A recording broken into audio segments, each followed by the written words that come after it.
आज की इस वीडियो में हम बात करेंगे कि हमारी एफिशिएंसी क्या होती है। जैसा कि आप देख सकते हैं कि हमारी इस मोटर की नेम प्लेट के ऊपर लिख रखा है एफिशिएंसी। ये आप देख सकते हैं।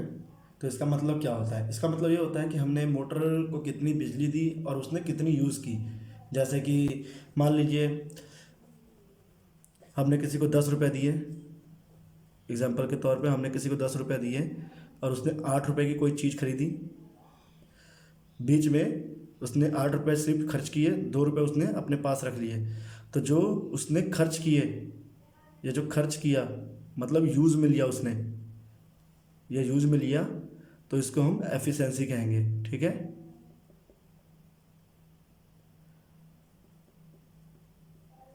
ये हमारी एफिशिएंसी है।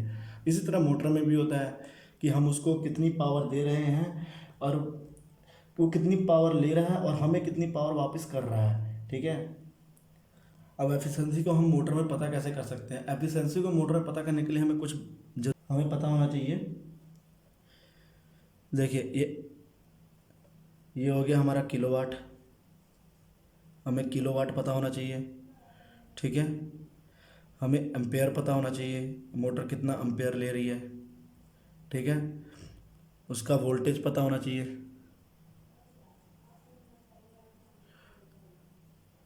और उसका पावर फैक्टर, जो कि हम कॉसिफाई से आइडेंटिफाई करते हैं। देखिए ये उसका सिंबल होता है पावर फैक्टर का।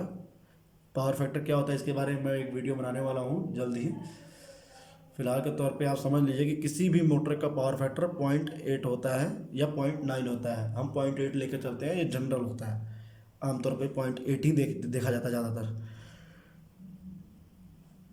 ये सब अगर हमें जानकारी पता लग जाए तो हम इससे मोटर की एफिशिएंसी पता कर सकते हैं। मोटर की एफिशिएंसी 80 80% या 82% ऐसे कुछ होती है। ये कभी भी 100% नहीं होती। ये 100% नहीं होगी।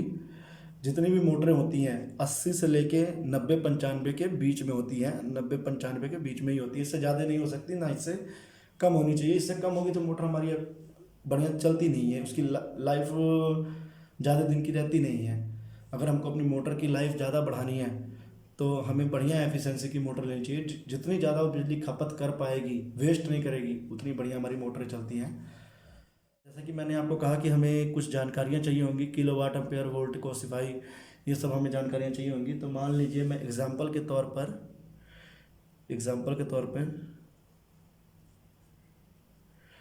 एक बार मेरे पास मोटर है, उसका किलोवाट है 7.5 किलोवाट है। एम्पेयर ले रही है वो 16 एम्पेयर और वोल्टेज है उसकी 415। अब ये जानकारी हमारे पास क्यों होनी चाहिए? ये इसके कारण क्योंकि जो एफिशिएंसी का फॉर्मूला है उसके तहत ये सारी चीज़ें आती हैं। एफिशिएंसी का सिंबल होता है एन और ऐसे, ये लंबा सा डंडी होता है, नीचे एन बना के नीचे लंबी सी डंडी, ये एफिशिएंसी का सिंबल होता है। इसका फॉर्मूला क्या होता है? आउटपुट पावर बटा input power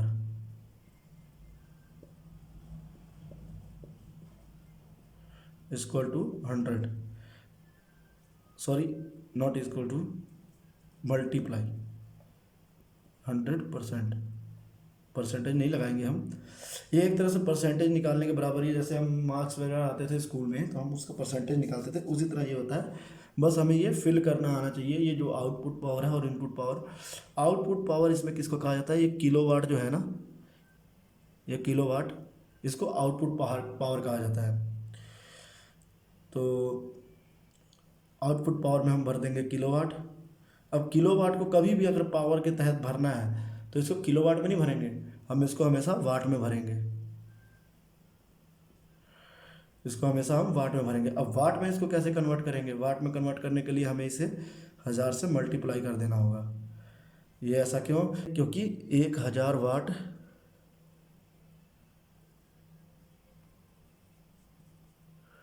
equal to 1 kilo watt.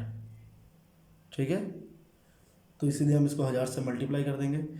अब इनपुट पावर में हमारी क्या आती है, एम्पेयर आता है, वोल्टेज आता है, पावर फैक्टर आता है, और इसके साथ ही एक हमारा एक और चीज़ आता है, वो होता है √3। क्योंकि कहीं पे भी अगर 3 फेज़ का फॉर्मूला यूज़ करेंगे तो हमें ये √3 लगाना पड़ेगा, तो इसलिए हम यहाँ पे लगाएंगे √3 गुना जो इनपुट पावर होती है हमारी, जैसे मैंने आपको बताया, पहले हम एम्पेयर लगाएंगे 16 एम्पेयर गुना वोल्टेज गुना पावर फैक्टर हमारी 0.8।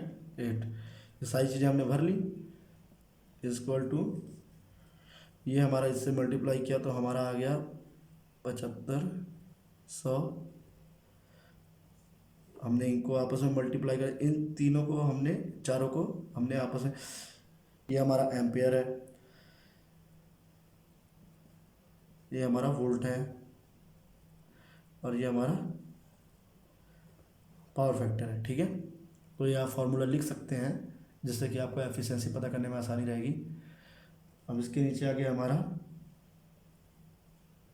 100 गुना 100, यहाँ पर भी गुना 100, इसको हमने इससे डिवाइड किया तो हमारा आ गया 0.81।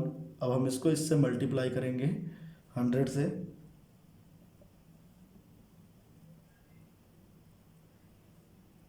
तो हमारा आ जाएगा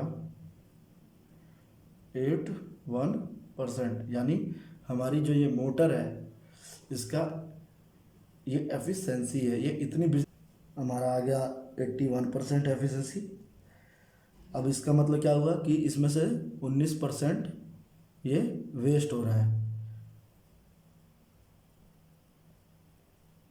और ये 19% वेस्ट हो रहा है। अब ये वेस्ट काहे में हो रहा है, ये या तो हीट के रूप में वेस्ट हो रहा है, या तो हीट के रूप में वेस्ट हो रहा है, या तो ये ईडी करंट वगैरह इन सब चीज़ों में वेस्ट हो रहा है। अब अगर मान लीजिए यही अगर हमारी एफिशिएंसी 81% ना होकर अगर हमारा 90% होता तो कितना वेस्ट होता, ये हमारा 10% ही सिर्फ वेस्ट होना था, सिर्फ 10% वेस्ट होना था।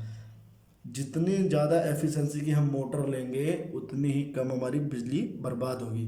तो आई होप कि आपको एफिशिएंसी के बारे में पता लग गया होगा। तो वीडियो को लाइक करें, चैनल को सब्सक्राइब करें ताकि मैं और भी ऐसी वीडियो बना सकूं। अब अगली वीडियो मेरी होगी कि किलोवाट टू एचपी कैसे पता कर सकते हैं, इन सब चीज़ों के बारे में मैं वीडियो बनाने वाला हूं, पूरी सीरीज़। तो उस वीडियो देखने के लिए मेरे चैनल को सब्सक्राइब कर लें।